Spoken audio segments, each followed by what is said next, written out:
All right, Ms. Bramlett, first concern I see is these shingles are easily manipulated along the perimeter or the eave of the roof, exposing access to the decking wood as well as the fascia, which you can see is starting to rot. You want to add some drip edge to divert the water away from the home as opposed to building up against inside the home.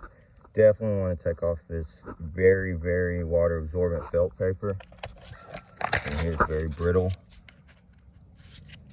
Definitely want to add something that deflects moisture instead of absorbing. This product, unfortunately, is very water absorbent. We also want to add some starter strip to bond those shingles along the perimeter. Also, before I make my way up, you'll see that these are what's called dead valleys, which are cups or areas where major slopes are pouring into lower slopes, creating a cup for debris and leaves to break down the shingles prematurely.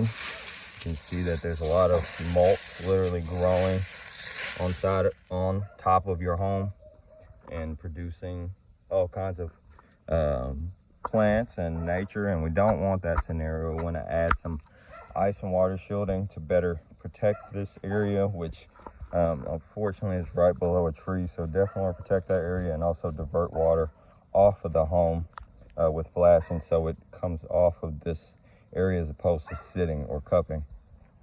Also, you can see along that dead valley there, they've just rolled the material up against your siding. Unfortunately, that damages the siding, as well as they had to add nails into the siding, so areas where water can enter and have, as you can see by the rusted nails, we want to better protect this area with ice and water shielding, as well as divert the water off of this area with flashing.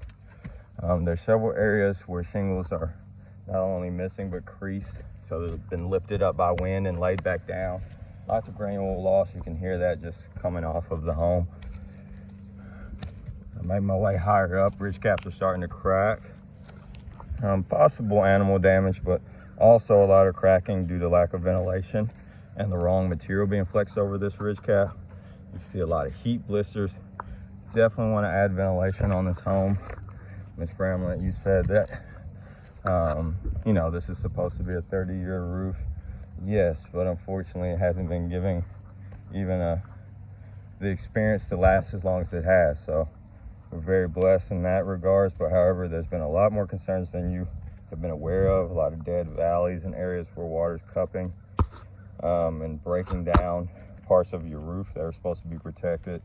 And this eave is just as accessible or more than the other, with access to the attic space and areas where water and rodents can enter. You can hear those granules just coming off the roof just from me slightly lifting them. A lot of granule loss visible on the roof as well. Again, more creased shingles, easily accessible valleys throughout the home.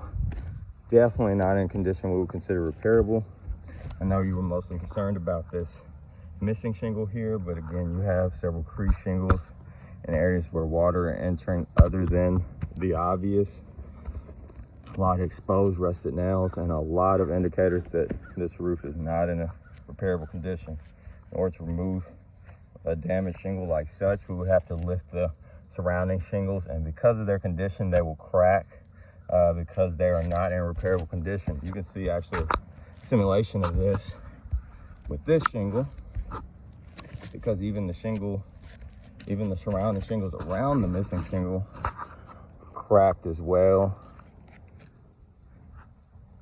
because it compromised those. So when those lifted up by the winds, a lot of other shingles above it lifted as well, which would simulate what we would have to do in order to remove and place another shingle in. So it's not in a condition that we would consider repairable.